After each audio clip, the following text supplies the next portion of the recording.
This right here is the easiest hair butter I've ever made. So aloe vera oil is great and all, but because my hair sort of has a higher affinity for butters than oils, and also because I've had this shea butter just sitting at home for a couple of months now, I decided to take it a step further and make aloe vera butter with the same aloe vera oil I made a couple of weeks ago. So walk with me. But first, hi guys, and welcome back to my channel. I hope we're all doing well. Anyway, without further ado, let us do what we came into the room to do. The first thing I did was combine all the ingredients in a plate.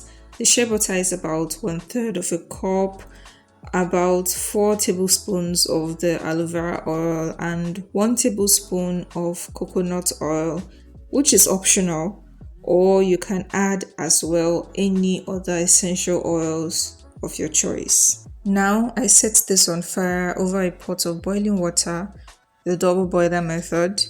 So this was on fire cumulatively for only about 10 minutes because unlike if I was using fresh aloe vera leaves or other ingredients like cloves or rosemary that will need a longer time to infuse into the oils because those are maybe solid ingredients. This one is just a mixture, all a mixture of oils. So once the butter melted into the oils, there was really no need to let it sit on fire. And whoosh, look at this beautiful green color. Anyway, so I took this off the fire and let it sit on the kitchen counter to cool, and then I transferred it to the refrigerator to harden and look like this. And then it's time to fluff it up. If you have a mixer, that's great, you can just use that, or you can grab a spatula and break this up and start to whisk into a creamy consistency. So this might take a little longer than using a mixer, and you might get a little arm workout, but it does the job just as well. So I noticed liquid at the bottom of the plate when I started, mixing, but I'm guessing it's from the moisture content of the aloe vera, so no biggie. But if that's a problem for you, you can try adding another ingredient like moringa powder, and it will not only take care of that, but also enrich the color of your butter.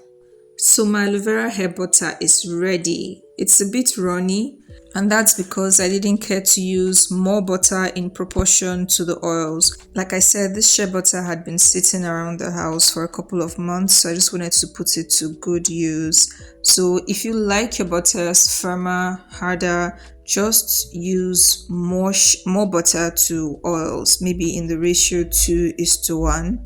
But this firmed up really nicely when I stored it in the refrigerator. So yeah, let me show you what it looked like and how I used it on my hair about 2 weeks later.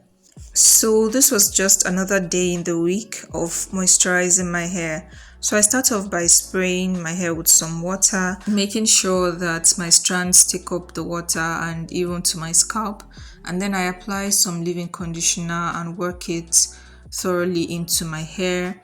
And then the star of the show, aloe vera hair butter. So by now, it's been 2 weeks and I've been using this hair butter on my kids. It makes their hair so much more manageable. And so there was no crying or pain, while combing. The exact same thing that it does for my hair actually.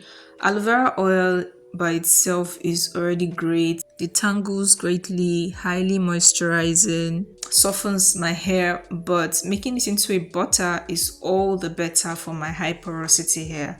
So my hair that dries out really easily, tends to stay more moisturized for longer, just as you could see when I took down the protective style at the beginning of this clip. I also sometimes use this on the soles of my feet, which gets really dry sometimes and are prone to cracking. And because of how moisturizing this mixture is, I'm sure that if you try this on your cracked heels, it will go a long way in healing them. So yeah, please try that out and let me know. So if you have been making aloe vera oil, this is just to show you that you can very easily convert some of that oil to butter. I mean, look at how easily this comb is passing through my hair. It's surreal. But yes, I hope you guys liked this video. I hope you learned a thing or two. If you did, please give it a thumbs up and leave me a comment if there's anything that you need me to clarify on. Thank you for watching this video. Feel free to share it with people you think it might be helpful to. And also, don't forget that to be a part of this community, all you need to do is hit on the subscribe button and join the family. Until I see you guys in another video, take care of yourselves and bye.